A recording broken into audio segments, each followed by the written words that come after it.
Yüzün geçmişten kalan, aşka tarif yazdıran bir Alatürk uzun, yüzün kıyma vuran.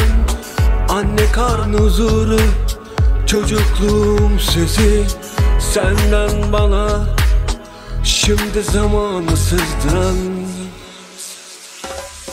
Şımartılmamış aşkın sessizliğe yakın, kim bilir kaç yüzyıldır sarılmamış kolların. Sisliydi kirpiklerin ve gözlerin yağmurlu, yorulmuşsun, hakkını almış yılların. Elfida, bir belalı başımsın Elfida. Beni fark etme sakın, omuzumda iz bırakma, yüküm dünyaya yakın Elfida. Hep aklımda kalacaksın.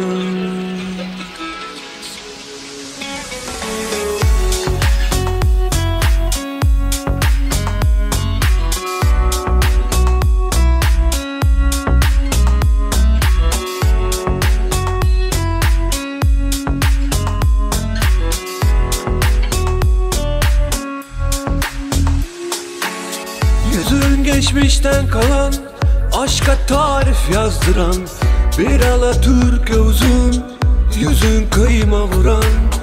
Anne karnı huzuru, çocukluğum sesi, senden bana şimdi zamanı sızdıran.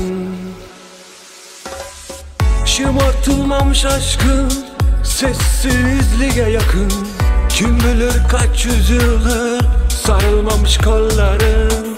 Sisliydi kirpiklerin ve gözlerin yağmurlu, yorulmuşsun, hakkını almış yılların.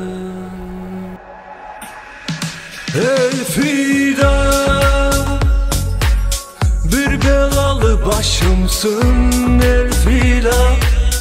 Beni fark etme sakın, omuzumda iz bırakma, yüküm dünyaya yakın Elfida. Hep aklımda kalacaksın.